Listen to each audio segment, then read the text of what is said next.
Britaniya Film Festivalı 2013-cü ildən British Council'ın, Birləşmiş Krallığın ölkəmizdəki səfirliyinin və Azərbaycan Mədəniyyət Nazirliyinin birgə təşkilatçılığı ilə keçirilir. Hər il bir-birindən maraqlı filmlərin nümayiş olunduğu festivalda bu dəfə də bərabərlik, müxtəliflik və inklüzivlik mövzusunda ekran əsərlərinin təqdimatı nəzərdə tutulub. Bunlar Herzog, Şlyapalı kişi, insanlar iqlim dəyişikliyinə qarşı, sərhədlərin məhvi planetimiz haqqında elm və 2021-ci ilin BAFTA laureatları olan qısa metrajlı filmlərdir. Bu ilki festival isə məhz Birləşmiş Krallıq Azərbaycan münasibətlərinin yubileyinə təsadüf edir. Büyük Britanya için çok önemli ve çok hususi bir ildir. Çünkü biz bu il Azerbaycan ve Büyük Britanya arasında diplomat ilişkilerimiz 30 ilin qeyd edirik.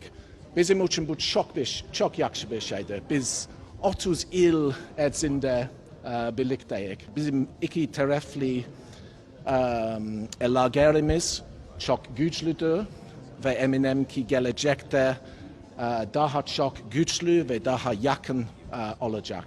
Festivalın ilk günündə 2020-ci ildə premyerası baş tutmuş Herzog filmi nümayiş olunub. Bu, 1999-cu ildə işıq üzü görmüş Notting Hill adlı ekran əsəri ilə məşhurlaşmış rejissor Roger Mitchell'in kinematografiyada son işidir.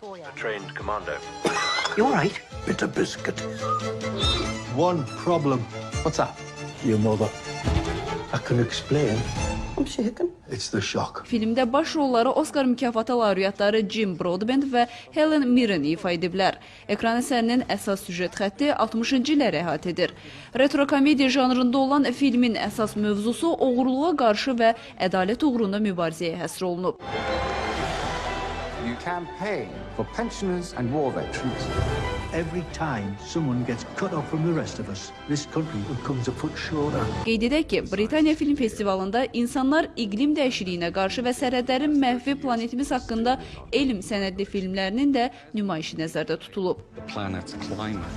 We're literally playing with fire.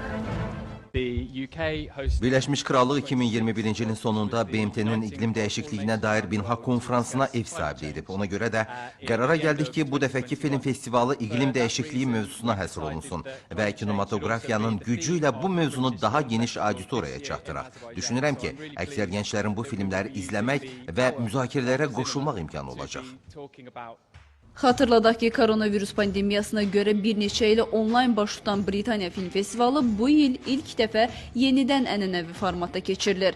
Festival martın 15-nə kimi davam edəcək.